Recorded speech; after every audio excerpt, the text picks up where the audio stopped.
Media మిత్రులకు నమస్కారం.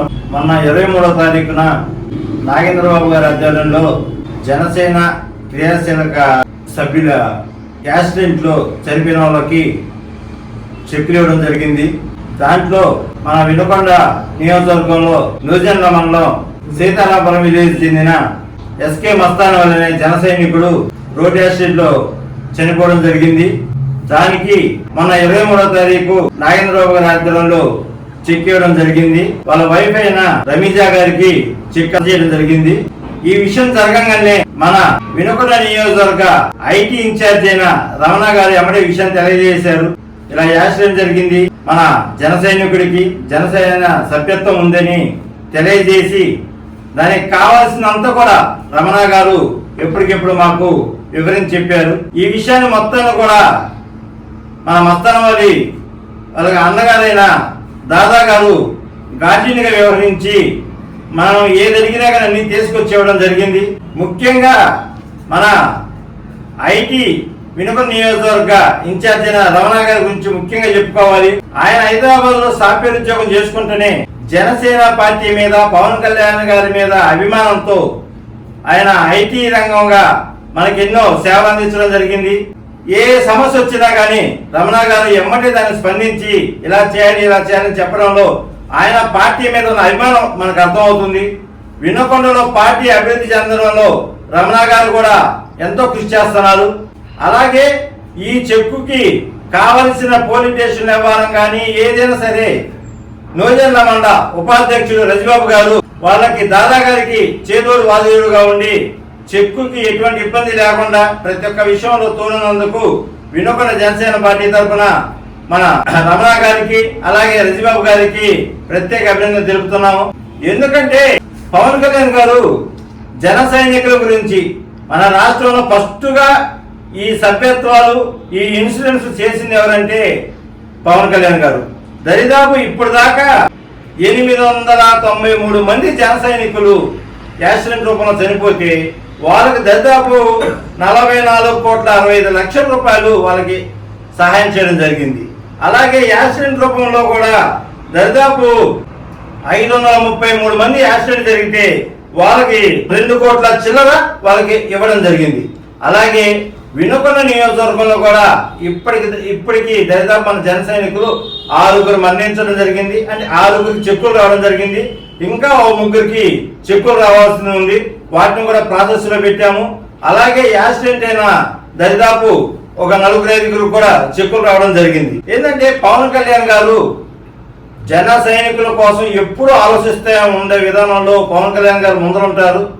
ఆయన ఆలోచన విధానం ఏంటంటే ఏదైనా అన్ఎక్స్పెక్టెడ్ గా ఏదైనా జరిగితే ఆ కుటుంబాన్ని ఆదుకునే విధంగా 5 లక్షల రూపాయల పాలసీ పెట్టి, అంటే చనిపోయిన మనిషిని ఎలా తీసుకురాలేము, ఆ పార్టీకి జనసేన పార్టీ తరఫున ఎంతో కొంత భరోసా ఉంటుందని ఆయన ఈ విధంగా పెట్టడం జరిగింది. అలాగే ముఖ్యంగా పవన్ కళ్యాణ్ గారు జనసేన పార్టీ గురించి ఎప్పుడు ఆలోచిస్తుంటారు. ఈ మధ్య కొంతమంది జనసేన పార్టీలో ముసుగులో ఉన్న వైసీపీ కోవర్ట్లు పవన్ కళ్యాణ్ గారి గురించి అవాకులు చవాకులు పెడుతున్నారు. వాళ్ళందరూ కూడా మేము విషయం చెప్పదలుచుకున్నాం. 10 సంవత్సరాలు పార్టీలో ఒక ఎమ్మెల్యే లేకపోయినా ఒక సర్పంచ్ లేకపోయినా 10 సంవత్సరాలు పార్టీని నిలబెట్టిన నాయకుడు పవన్ కళ్యాణ్. అధికారం లేనప్పుడే పార్టీని నిలబెట్టిన నాయకుడు అధికారం వచ్చినాక పార్టీని ఎలా వదిలిపెడతారని మీరు ఈ విధంగా ఆయన గురించి దుష్ప్రచారం చేస్తున్నారు. అలాగే ఈ రోజున 79 సంవత్సరాల మన స్వతంత్రం వచ్చిన తర్వాత మన్యం జిల్లాలో వెళ్ళి అక్కడ ఉన్న సమస్యలు తెలుసుకున్న నాయకుడు ఎవరైనా ఉన్నారంటే అది పవన్ కళ్యాణ్ గారి. దరిదాపు వైసీపీ గవర్నమెంట్ లో సర్పంచుల మొత్తాన్ని కూడా వాలంటీర్ల కన్నా హీనంగా చూసిన తర్వాత పవన్ కళ్యాణ్ గారు వచ్చిన తర్వాత గ్రామానికి అధినాయకుడు సర్పంచ్ అని చెప్పి వాళ్ళందరికీ కూడా ఆయన అధికారాలు ఇవ్వడం జరిగింది. అంటే పవన్ కళ్యాణ్ గారు రాష్ట్రాన్ని అభివృద్ధి చేయడం కోసం, రాష్ట్రాన్ని ముందర తీసుకురావడం కోసం చూస్తున్నారు. పార్టీని కూడా ఆయన ఏం అధికారం లేనప్పుడే పార్టీని నిలబెట్టినాడు. ఈ రోజు అధికారం ఉన్నప్పుడు పార్టీని ఇంకా ప్రతిష్ఠిస్తారు. మొన్నే చెప్పారు, త్రిశంక వ్యూహం పన్ని పార్టీని ఎలా డెవలప్ చేయాలన్నది పవన్ కళ్యాణ్ గారికి పూర్తిగా తెలుసు. ఈ రోజున ముఖ్యంగా చెప్పాలంటే పవన్ కళ్యాణ్ గారు మన నారా చంద్రబాబు గారు 15 సంవత్సరాలు కలిసి ఉందాం అనుకుంది. ఎందుకంటే మన రాష్ట్రాన్ని అభివృద్ధి దిశలో తీసుకెళ్ళాలి. ఎందుకంటే గత 5 సంవత్సరాలు వైసీపీ గవర్నమెంట్ మన రాష్ట్రాన్ని నాశనం చేసింది. ఎంత నాశనం చేసిందంటే 25 సంవత్సరాలు రాష్ట్రాన్ని వెనక్కి తీసుకెళ్ళింది. అందుకని పవన్ కళ్యాణ్ గారు ఒక పార్టీ సంబంధం కాదు, రాష్ట్రం మొత్తాన్ని కూడా ఒక మంచి పొజిషన్ లో ఉండాలని కోరుకునే వ్యక్తి ఎవరంటే పవన్ కళ్యాణ్ గారు. ఎటువంటి స్వార్థం లేని రాజకీయ నాయకుడు ఎవరైనా ఉన్నారంటే అది పవన్ కళ్యాణ్ గారు మాత్రమే. అలాగే వినుకొండ నియోజకవర్గంలో కూడా జీవి ఆంజనేయులు గారు కానీ మేము కానీ అందరం కూడా పార్టీ కోసం అభివృద్ధి కోసం ఎంతో కష్టపడుతున్నాం. అయితే ఇక్కడ జీవి ఆంజనేయులు గారు జనసేన పార్టీ అభివృద్ధికి కూడా ఎంతో దోహదపడుతున్నారు. మనకి కావాల్సిన దాదాపు మొన్న గోకుల్ షీట్లు కూడా జనసేన పార్టీకి 10 ఇవ్వడం కూడా జరిగింది.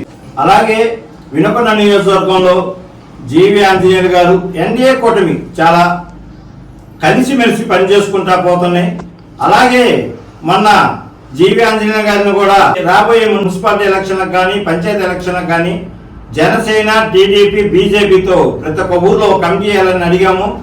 ఎమ్మెల్యే గారు రాగానే దాని గురించి కూడా చర్చించి ప్రతి ఊర్లో కూడా జనసేన పార్టీ టీడీపీ బీజేపీ ఒక కమిటీ ఏర్పడి రేపు ఎలక్షన్ లో ముందర పోవాలని కూడా ఆలోచిస్తున్నాము.